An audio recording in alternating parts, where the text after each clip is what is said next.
Jadi pagi ini kita akan coba review dulu sedikit materi tentang mekanika. Setelah itu kita akan coba nantinya lihat contoh-contoh soal-soal yang melibatkan problem-problem dalam klasikal mekanik ya. Sekarang saya share screen-kan dulu.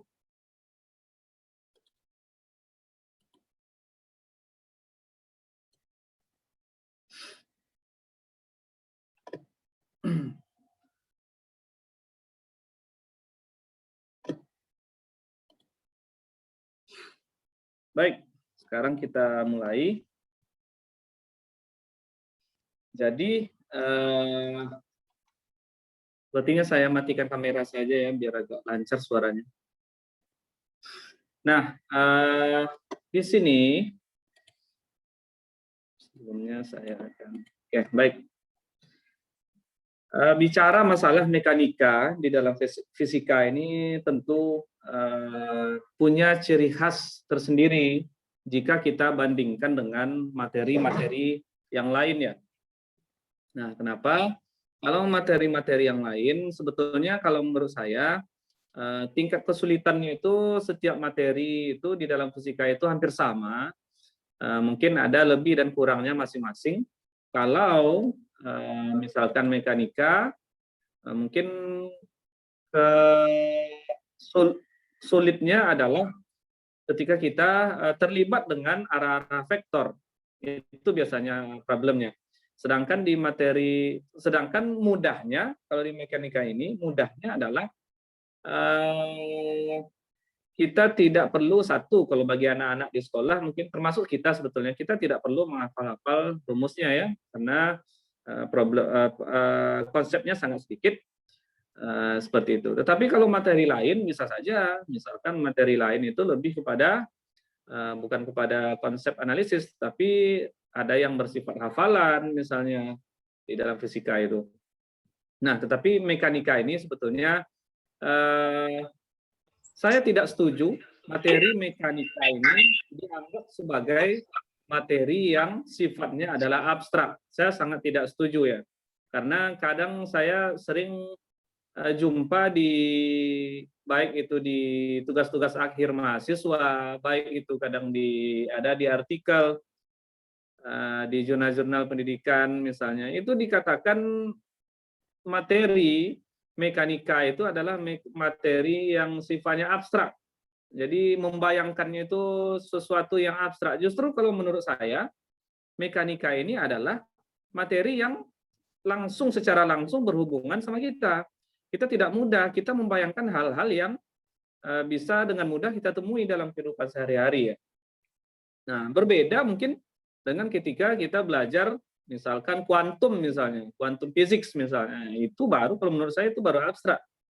Tapi kalau mekanika ini bisa kita lihat contohnya dalam kehidupan sehari-hari. Sekarang kita coba review materi-materi di dalam mekanika itu. Misalkan yang pertama materinya ada, ini saya sengaja tidak mengambil dari buku mekanika klasik, tetapi kita ambil dari hal-hal yang berkaitan dengan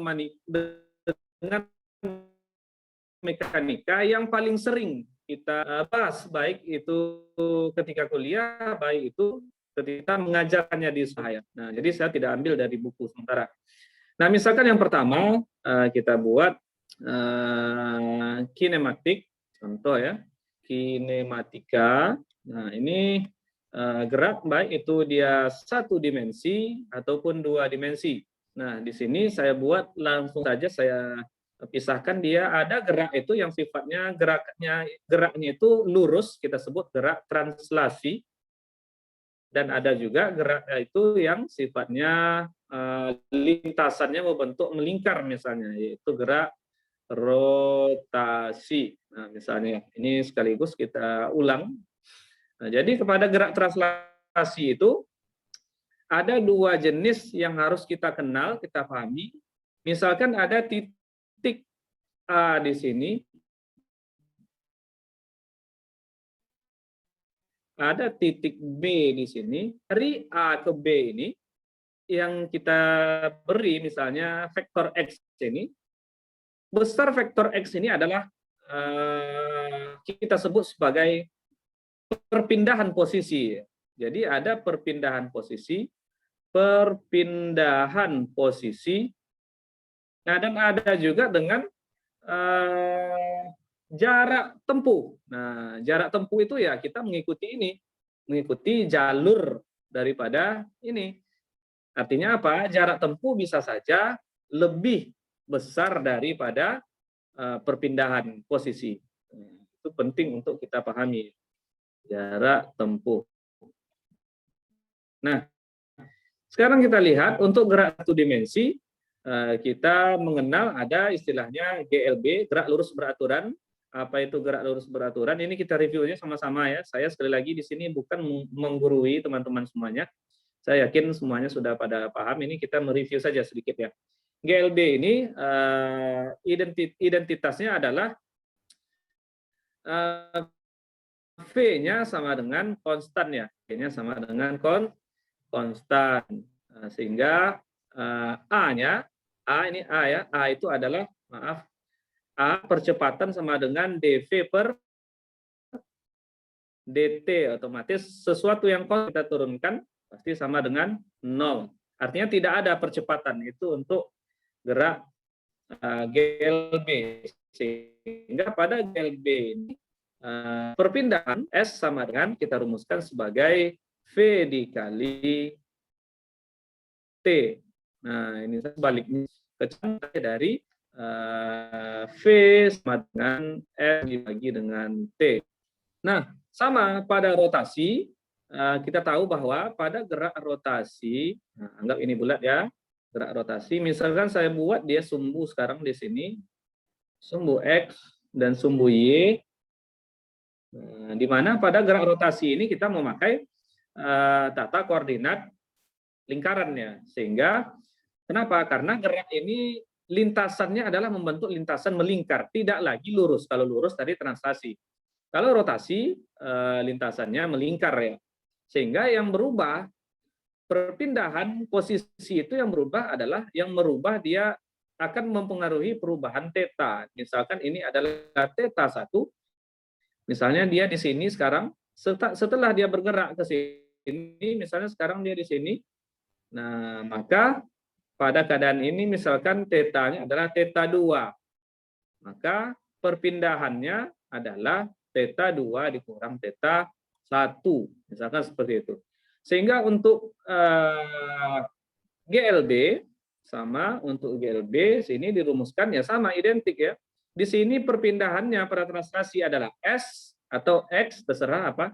Kalau pada rotasi perpindahannya adalah theta. Nah, theta sama dengan, tadi kan S sama dengan kecepatan dikali waktu. Sama, theta juga kecepatan dikali waktu, tetapi kecepatannya ya kecepatan sudutnya, omega dikali T.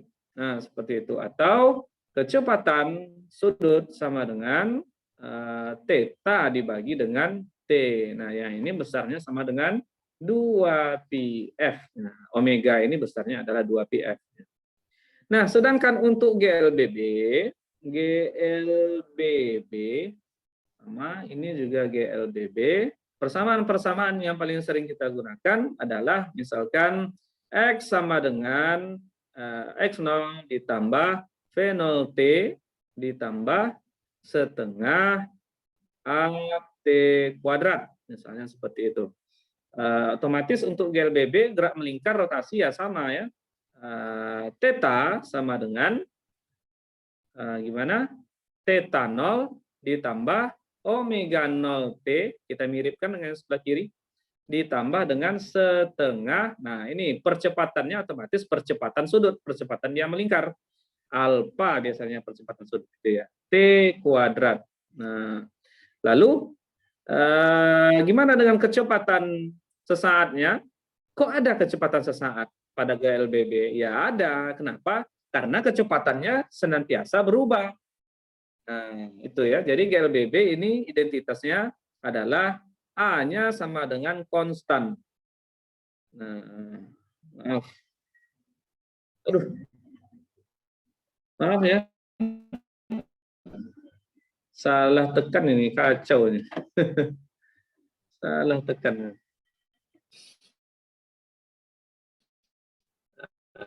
Semoga teman-teman tadi masih ini translasi, maaf ya, ini rotasi. Nah, jadi GLBB-nya tadi ini A-nya adalah konstan. Nah, sehingga rotasi alfanya juga konstan, percepatan sudutnya juga konstan. Nah, di sini barusan kita bikinkan X sama dengan X0 plus V0T plus setengah AT square sama maaf, theta sama dengan theta 0 ditambah omega 0T ditambah setengah alfa T kuadrat, di mana alfa adalah kecepatan sudut dan A adalah kecepatan. Sebenarnya kecepatannya akan tiap saat karena GLBB berubah. Nah, tetapi berubahnya itu secara teratur perubahan kecepatan itu, sehingga kita bisa memperoleh kecepatan dari turunan pada posisi x dot sama dengan x0 ini kan konstanta ya, turunkan 0. 0 kita turunkan jadi V0 ditambah 2 kali setengah 1 AT. Nah, jadi kita peroleh V sama dengan V0 ditambah AT, di mana V ini adalah kecepatan saat waktu tertentu ya. Nah, sama untuk rotasi berarti omega sebagai fungsi T. Nah, ini boleh ya, yang sebelah kiri tadi V sebagai fungsi T boleh kita tulis. Nah, ini juga kita rumuskan sebagai omega T. Nah, seperti itu. Terkadang kecepatan pada waktu T tertentu ini, Tt ini juga kita ketahui rumusnya. Ini berarti sama dengan omega T ini tadi adalah kita peroleh dari turunan pertama dari posisi ya, sama. Ini juga turunan pertama yaitu x dot, ini theta dot. Sedangkan VT ini juga dapat kita tulis dalam bentuk persamaan VT kuadrat sama dengan V0 kuadrat tambah 2 AX ya.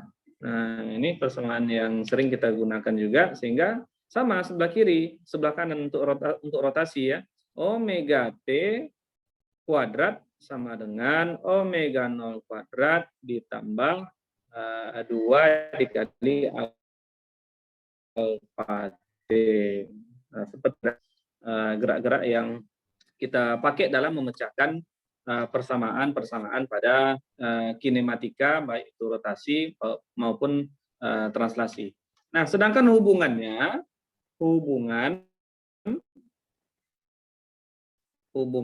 sini translasi, ini rotasi, saya buat lagi hubungannya. Tadi kita punya S perpindahan, di sini kita punya theta, kita punya V, di sini kita punya omega.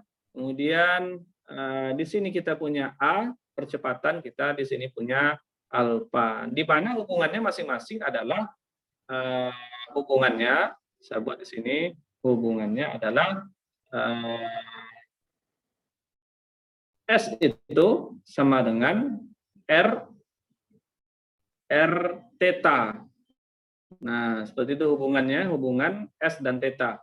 Sedangkan hubungan antara V dengan omega, ya tinggal kita letakkan R jari-jarinya. Kenapa? Karena pada gerak melingkar ini sangat dipengaruhi oleh jari-jari.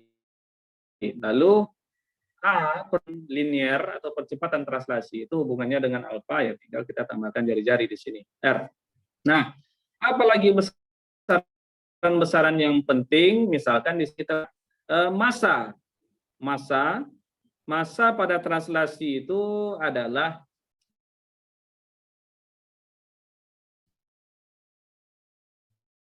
M. Nah, ingat pada saya dia tetap M. Ketika kita memutar sesuatu itu ternyata ini 5 gram. Apabila tim otomatis kita mendapatkan beratnya 50 Newton.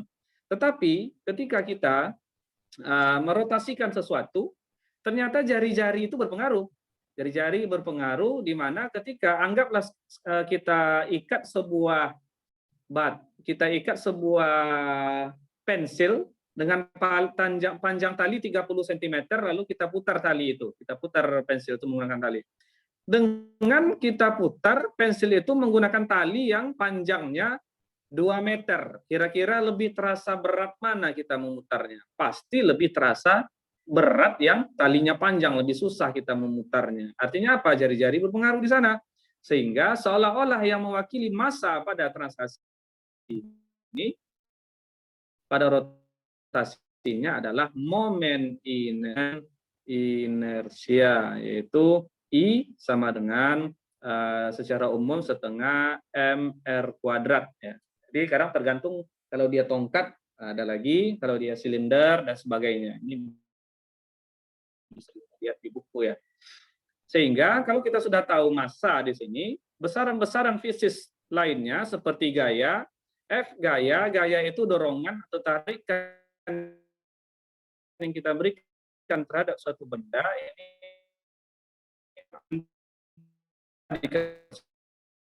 kecepatan. Pada gerak rotasi itu kita sebut sebagai torsi. Nah, sehingga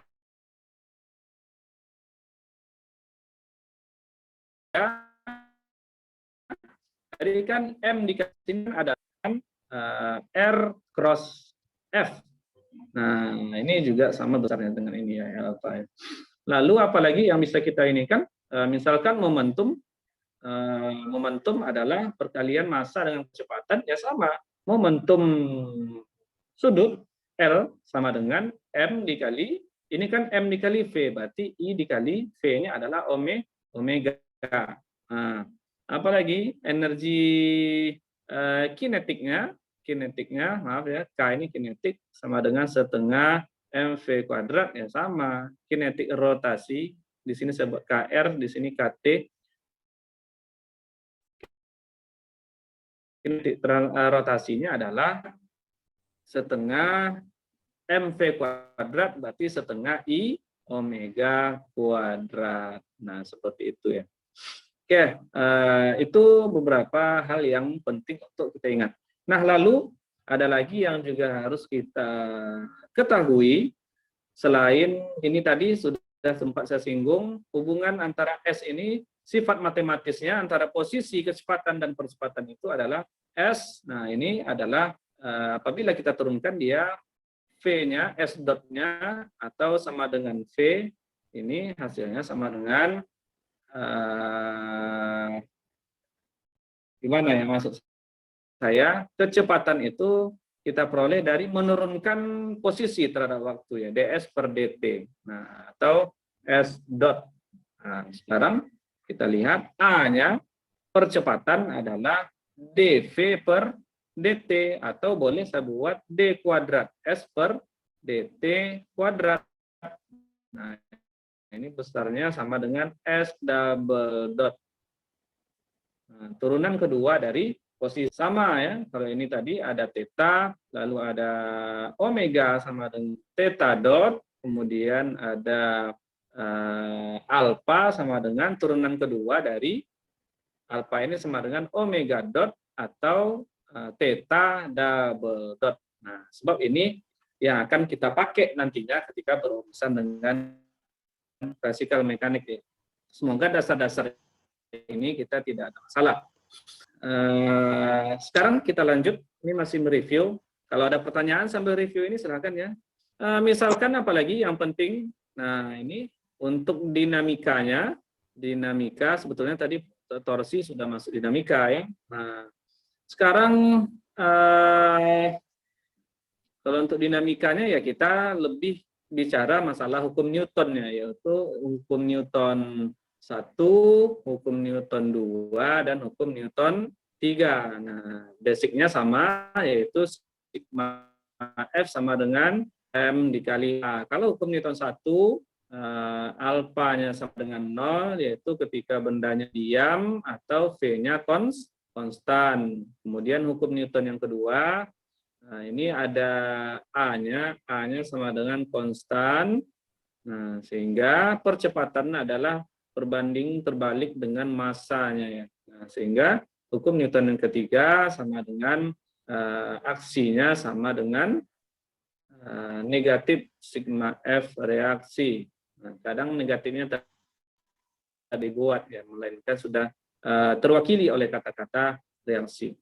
Oh ya, ada lagi suatu yang penting untuk kita ketahui, nah, yaitu tentang percepatan sentripetal, percepatan pada gerak melingkar,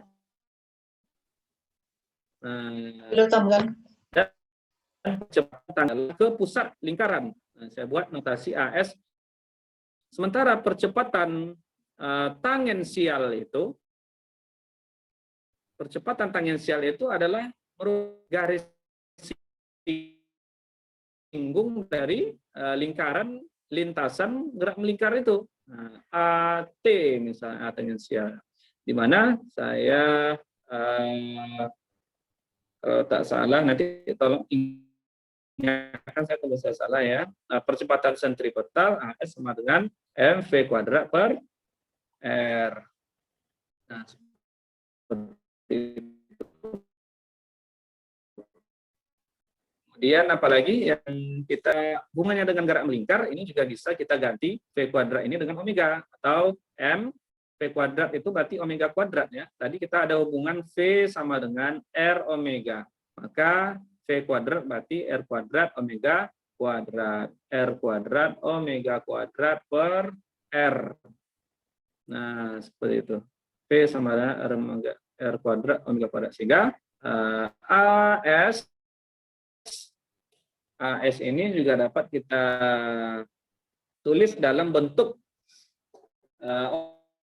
omega, sebagai fungsi omega adalah, ini tinggal kita coret per bawah, sehingga M R omega kuadrat.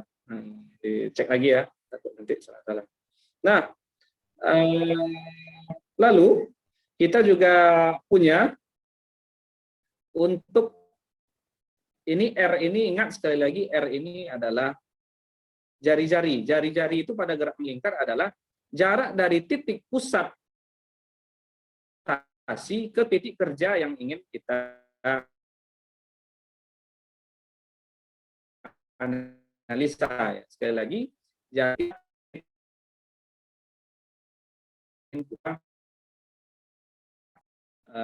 ini kita analisa tangensial. Nah, kadang kalau di bukunya, kalau buku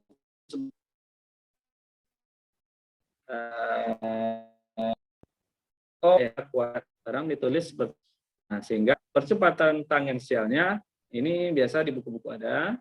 Nah, percepatan tangensialnya adalah alfa ini sendiri dikali dengan kan tangensial tadi ya. A itu A sama dengan alfa R ya, atau maaf, A sama dengan R alfa, kan itu tadi persamaan kita. Ini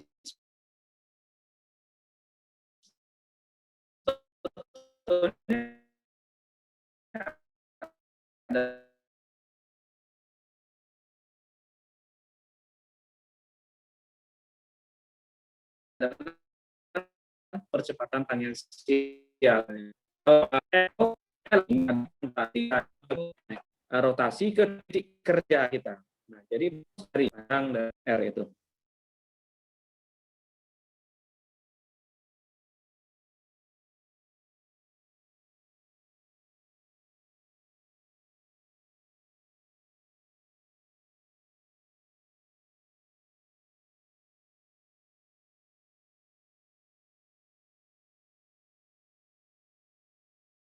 Kinetiknya adalah setengah mv kuadrat misalkan, ini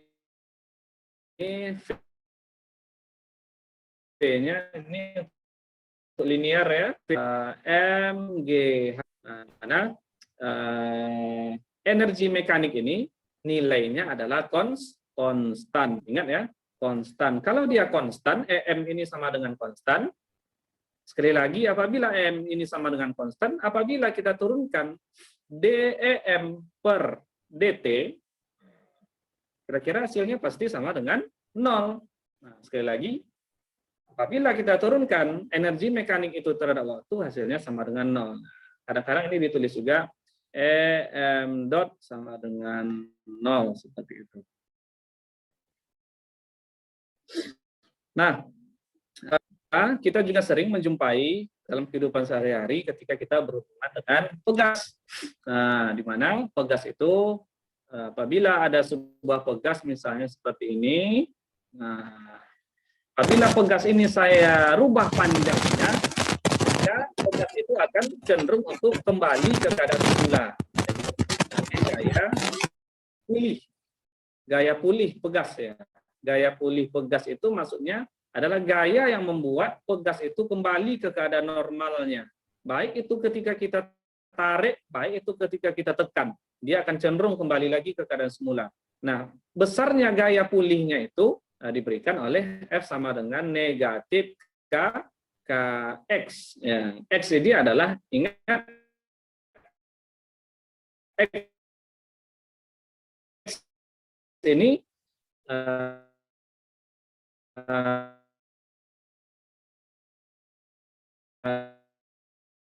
kadang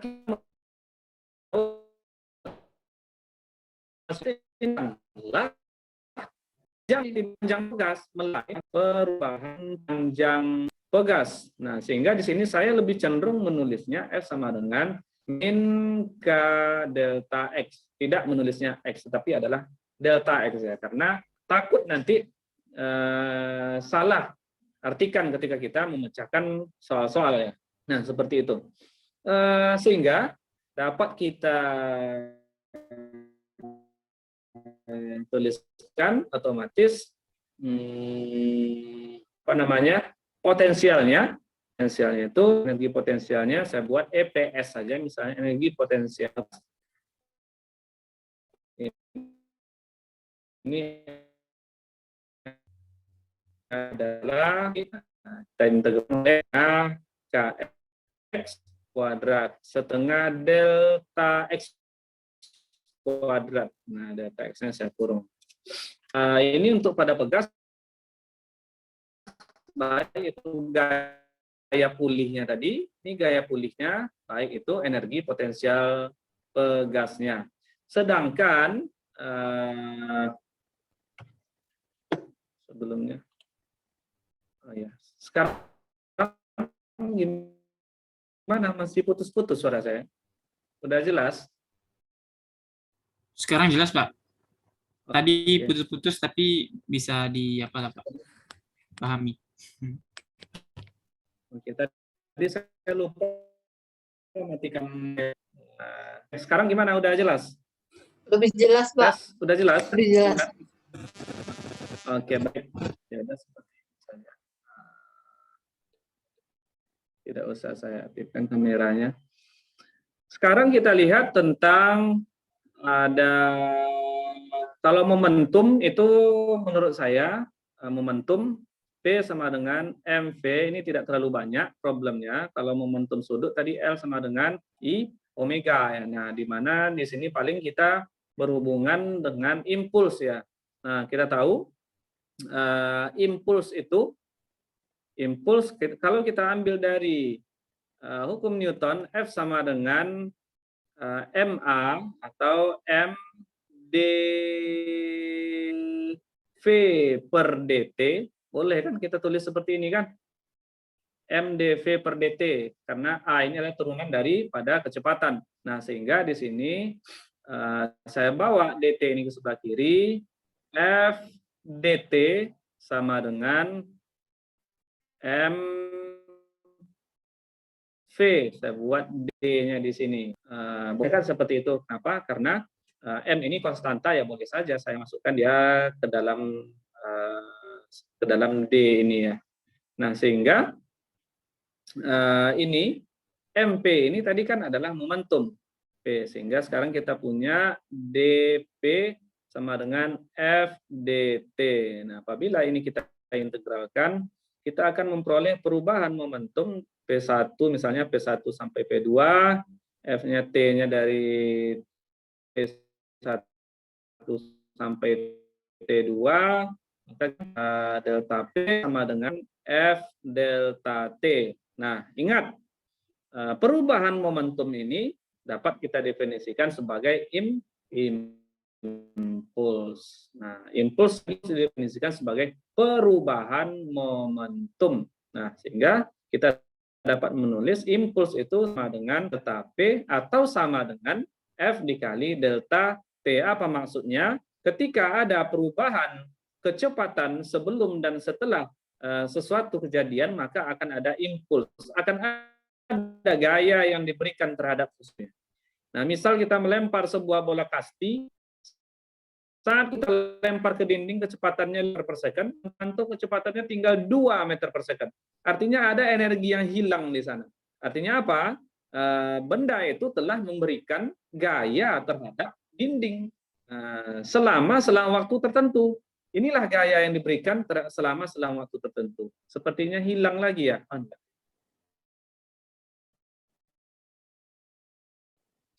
Nah, ini kadang sering kita jumpai. Sedangkan untuk proses tumbukan ini saya harap semuanya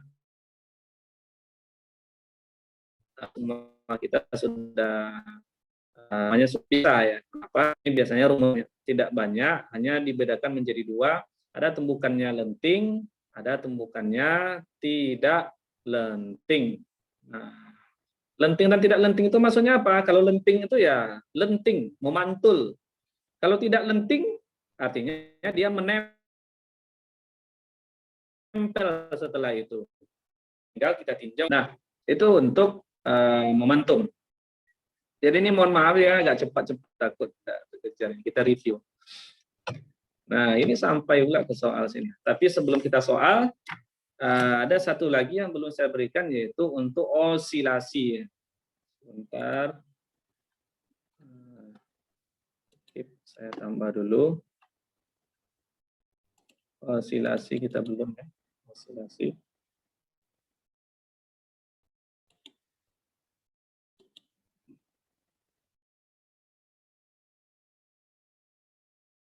Baik.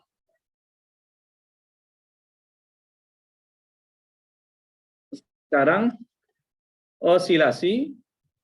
Nah, osilasi ini langsung saja kalau di buku ini yang sudah teman-teman pelajari dengan Bu mungkin kemarin dengan Bu Aziza, di mana mungkin lebih fokus kepada harmonic motion atau harmonic oscillator ya. Nah, langsung saja kita ambil ada 2 jenis osilasi, ada osilasi linear, ada osilasi non-linear. Nah, osilasi linear diberikan oleh persamaan diferensial or D2. Nah, ini adalah D sebagai fungsi X, D daripada Fx per dt kuadrat, turunan kedua suatu fungsi. Jadi ini suatu fungsi ini terserah ya, boleh X, boleh Y, boleh Z, boleh theta, terserah. Yang jelas ini adalah suatu fungsi koordinat. Nah, jadi sekali lagi Fx ini adalah suatu fungsi koordinat. Ditambah dengan, nah ingat, di sini akan lahir omega Fx sama dengan 0. Ini kan osilasi linear, di mana omega ini adalah kecepatan. Nah, kecepatan sudut di sini ya. Nah, sehingga dari ketika kita memperoleh nilai omega, kita ingat omega sama dengan 2pi F atau sama dengan 2pi per T. Nah, sehingga dari sini apapun kasusnya menggunakan persamaan ini untuk osilasi linear, kita bisa menentukan periode ataupun frekuensi daripada suatu osilasi. Nah, kira-kira solusi persamaan ini apa? Nah, kita sudah belajar di fisika matematik ketika kita kuliah dulu. Solusi yang paling simpel dari persamaan ini adalah Fx misalkan sama dengan A sin omega T plus beta fase pi misalnya. Ini adalah solusi daripada persamaan ini. Nah, kemudian untuk kasus nonlinear seperti apa? Untuk kasus nonlinear harus kita ingat bahwa D kuadrat Fx per dt kuadrat ditambah omega Fx. Nah, ini ternyata dia tidak lagi sama dengan 0, melainkan di sini suatu fungsi. Misalkan Fx0 tambah Fx1 tambah Fx1 Fx1 ini ya, yang terakhir ini, dan seterusnya. Belum muncul ya di ininya. Suara saya masih putus-putus. Suara muncul, Pak, tapi tulisan lambat, Pak. Oke.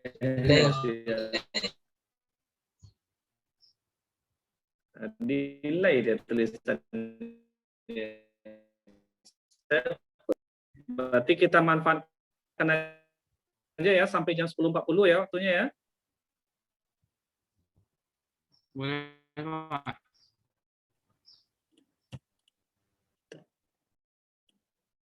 Muncul.